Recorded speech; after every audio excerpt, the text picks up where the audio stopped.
I'm going to try and keep this positive as possible. And yeah, some awesome games withstanding, though in my humble opinion, console Gen 9 has been the absolute worst that I have personally experienced in all my 30 plus years of gaming.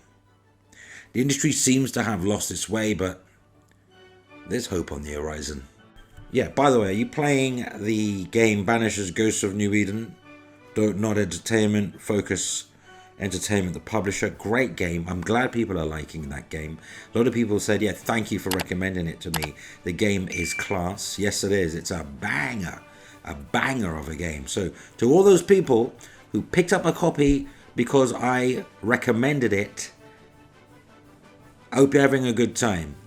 At the end of the day, though, everyone should make their own mind up about the games they want to play, because what might be suitable for me is not necessarily suitable for you. As I sit here sipping on this Shiraz, this ruby red Shiraz, it's non-alcoholic wine.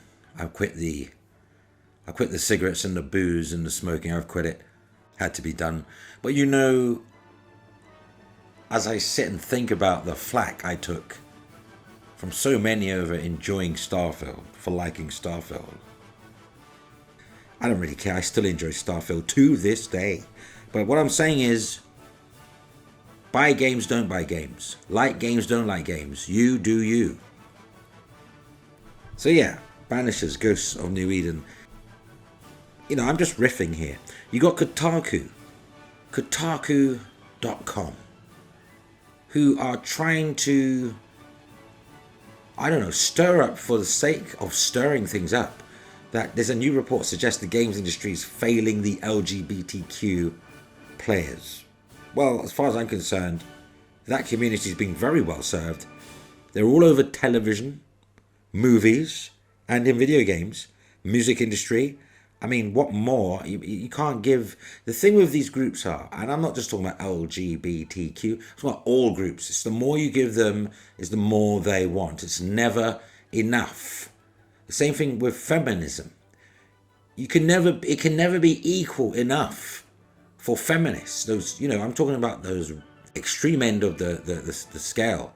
It can never be enough. They don't just want equality.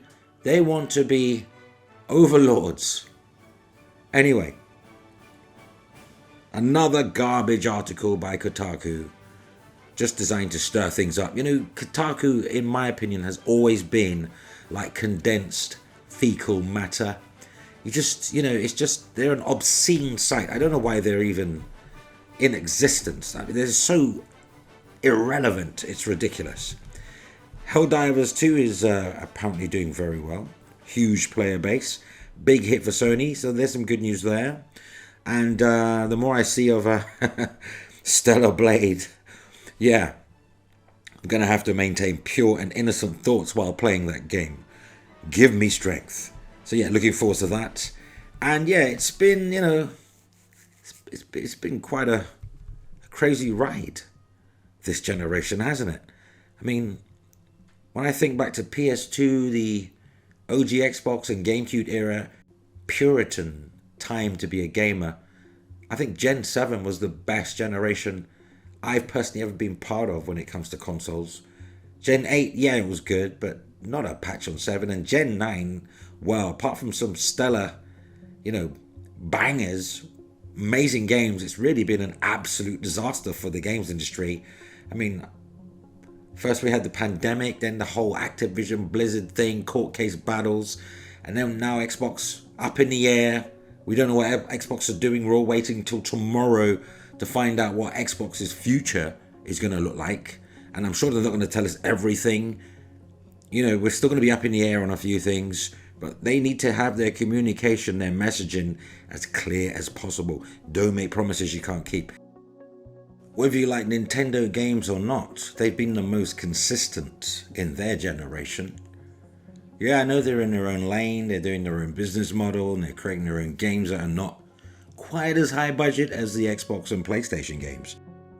Then Sony's come out recently talking about they're not going to release the IPs, loved IPs that you all know, until March 2025. So this year, we're probably looking at new IP smaller releases. I don't know what it means, but we'll get onto the article for clarity's sake. I haven't even read the article yet, so we're doing it in real time together, as real time as it can be, as this is a video recording. So yeah, I just, it's like you're not allowed to enjoy games, are you? If you like a certain game and other people don't like that game, somehow you're crazy. There's something wrong with you. It's like you got pixel leprosy. I mean, bizarrely, people seem to think that I should be apologizing and I should repent for enjoying Starfield. Social media has unfortunately exposed me and people like me to a world of idiots and buffoons. I didn't even know these people existed in such abundance until social media became a thing. And it's so fatiguing. People crying over my Starfield video to this day. They won't take my advice on games in the future because they think Starfield's crap. So I had people coming to me saying, well, I'm not listening to your Banishers review. You ain't got any taste in games. What do you know about games? Yada, yada, yada, blah, blah, blah.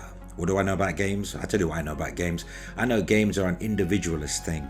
You either like it or somebody likes it. You don't have to like it because someone likes it. I don't have to like it because you like it. And I don't have to dislike it because you dislike it. Say no more. Say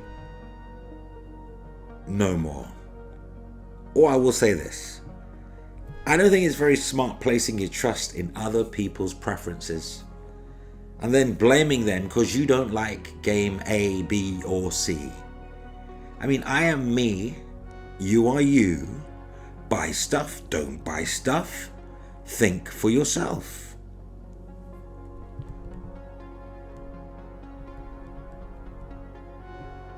I'm looking forward to watching the Xbox Future Update podcast on Thursday just to see Sarah Bond, the delightful Sarah Bond, just to see what she has to say in her new role. Because, as I say, they're going to have to be extremely careful. She's the new Xbox president of Xbox Gaming Division and Microsoft's Gaming Division. So yeah, let's see where this goes. Like I said, let's be careful not to miscommunicate, because I think people have really hit the limit with Microsoft's either lack of communication or miscommunication. So yeah, the Xbox official Xbox podcast airs tomorrow evening, 8 p.m. in the UK, Great Britain, 12 p.m. Pacific time, 3 p.m. over in the East Coast if you're in New York, February 15, 2024. I am looking forward to it. So Gematsu.com, as you know, all links available in the video description. Sony Interactive Entertainment will not release any new major existing franchise titles before March 31st, 2025. Major projects, though, are currently under development, which is not going to be very helpful to anyone if you can't play them until March 2025. And the reason why they've chosen March 31st is something to do with their fiscal year, their fiscal business calendar, obviously. And you got this Hiroki Totoki acting PlayStation or Sony Interactive Entertainment CEO, president, whatever. Jim Ryan left there, so they obviously going to replace Hiroki Totoki. But he already seems like a number cruncher. He seems like he doesn't take any nonsense when it comes to the numbers, which is good for a business point of view. But someone like that tends to lack creativity. You know what I mean? They're not very creative in their thinking if they're just number crunching. Because if you're thinking about numbers, then you'll just rely on sequels after sequels, things that sell, throw more of that. Let's monetize this, let's monetize that, pay to win here, pay to win there. Although I don't have evidence of that yet, but that's what number crunchers do. They look at revenue as the number one primary focus instead of balancing everything with like the finance and the art of the medium. And for us consumers, we shouldn't really care about the financial. We care about the creative, the art, the final product. And anyone who says otherwise, they're not really a gamer. But I understand shareholders call the shots, if they make demands. There you have it. So Sony Interactive Entertainment does not plan to release any new major existing franchise titles next year, which begins on April 1st, 2024 and ends March 31st, 2025. As I say, I'm reading this for the first time, so I'm going to keep this raw. I'm not editing it out. So the company said during its fiscal year briefing. Now here's a quote. Regarding first-party software, we aim to continue to focus on producing high-quality works and developing live service games, Sony Group President, Chief Operating Officer and Chief Financial Officer Hiroki Totoki said. So many titles. But while major projects are currently under development, we do not plan to release any new major existing franchise titles next fiscal year like God of War Ragnarok and Marvel Spider-Man 2, said the man with all the titles behind his name or in front of his name, but not enough titles for PlayStation gamers to play. It should be noted that while major existing franchise titles includes intellectual property such as God of War and Marvel Spider-Man, it does not include new intellectual property like Concord or non-major existing franchise like Until Dawn. Now, I haven't got a problem with that part. I want new games anyway. I'm tired. Aren't you tired of remasters? Aren't you tired of remakes? Aren't you tired of these endless sea of sequels? That's why Banisher's Ghosts of New Eden was such a breath of fresh air. So Totoki continued,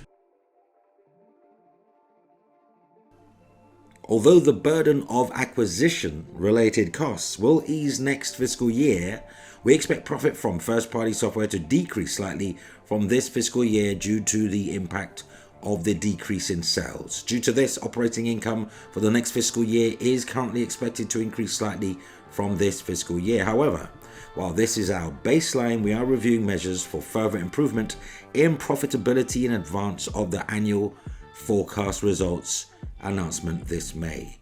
And that doesn't look like it's going to be very pretty.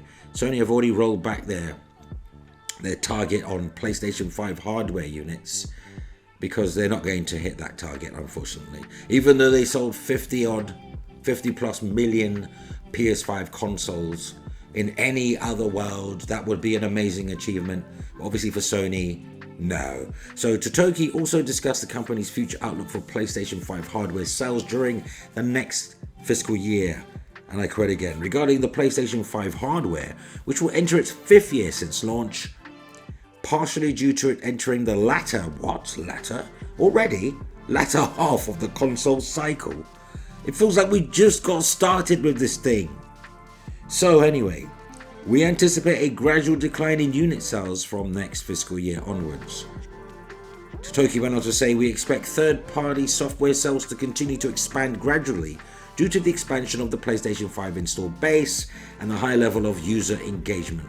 In network services, we expect subscribers to be on par with this fiscal year or slightly less due to the impact of price revision we implemented in this fiscal year. But we expect sales to gradually expand due to a shift to attractive premium services.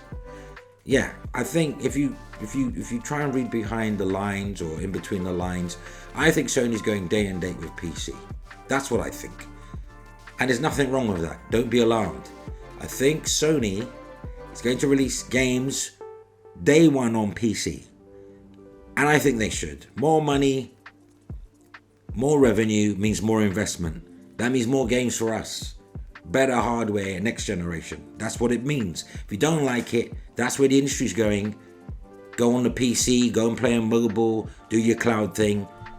But don't complain, because in the end, it's for the betterment of the industry across the board. I'd say the same for Microsoft, putting their games potentially on PlayStation 5 and Nintendo Switch. It's better for the industry and for the health of these individual companies.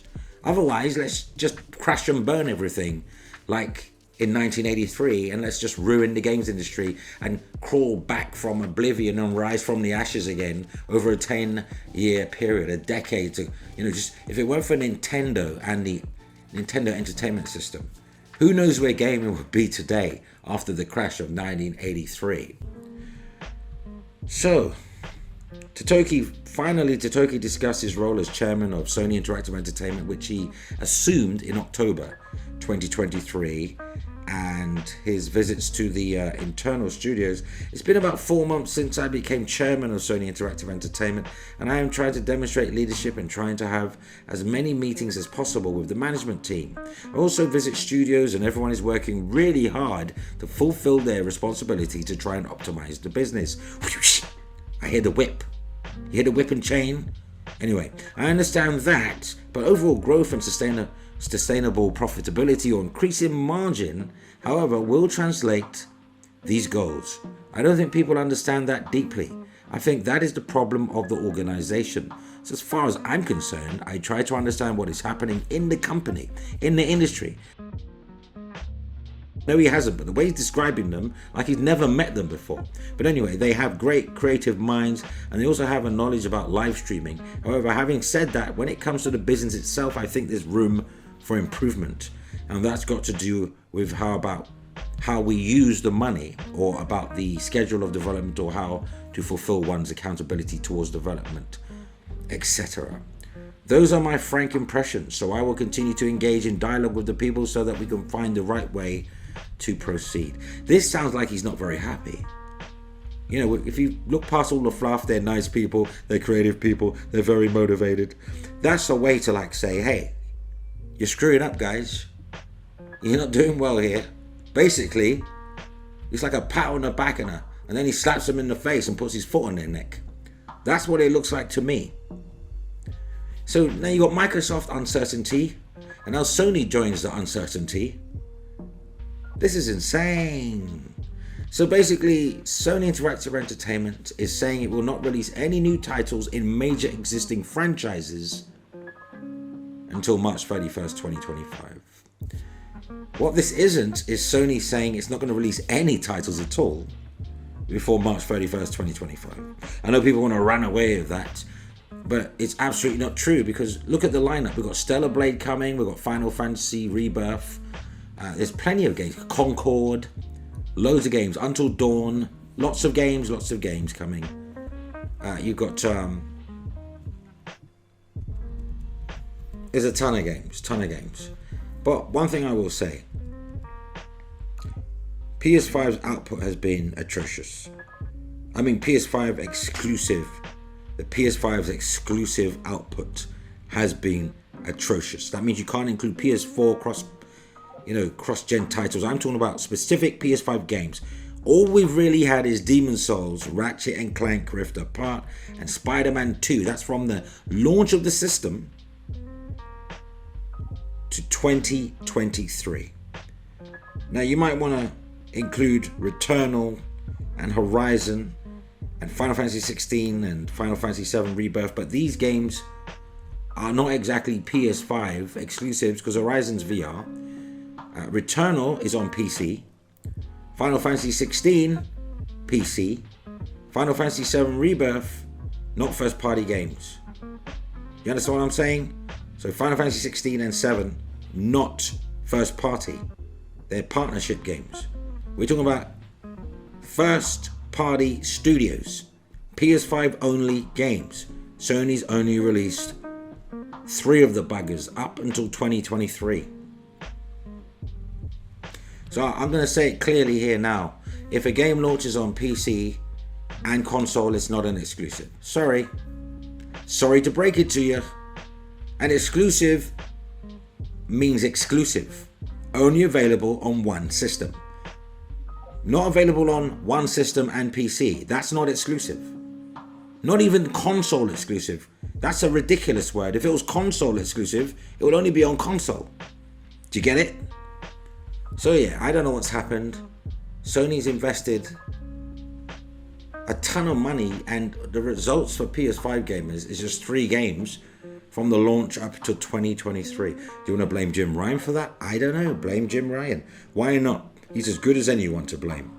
But I'm saying everyone's looking at Microsoft and thinking, oh, Microsoft's, they're really down the drain. We don't know what Microsoft's doing. Well, here Sony comes along just to add some more confusion to the mix.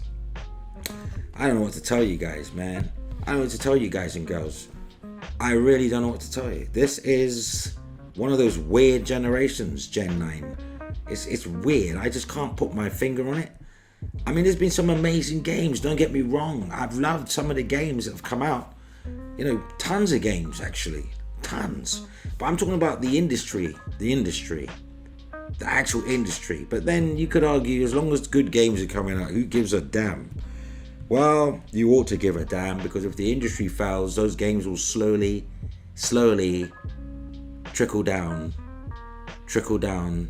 whittle down to a few releases. They're already spending too much money on games with motion capture all over the shop. Some of these games, they cost more than, forget Hollywood blockbuster movies, they cost more than 2 Hollywood blockbuster movies. I mean, you got games that cost 400 million to make. You could make 3 excellent movies and put them out in the movie theater, and if only one of them does well, you're still doing good for money. What can I say? I don't know. I really don't know. I don't know what to tell you. I really don't know what to tell you here. I'll just look forward to the Xbox podcast tomorrow. I'll definitely have a video up about that. Probably on Friday, because it's in the evening. It's 8:30 and it's probably going to be on for a couple of hours. I'm not making videos late into the night. You know, life's more important, actually. You know, I'd rather have a life, you know. So yeah, as I say, awesome games withstanding, console Gen 9 has been an absolute nightmare in the whole 30 plus years of my gaming history. But the industry seems to have lost its way, in my opinion. You know, out of the ashes, the phoenix rises. It always does, because you can't keep this industry down. And I'll just say this. I'll leave you with this. For all the bickering and noise, life on X, that's formerly Twitter, life on X would be so much simpler and happier for all if the average Joe and Jane consumer were passionate just for the games. Forget the corporation, forget about the hardware, let's just bring it back to games.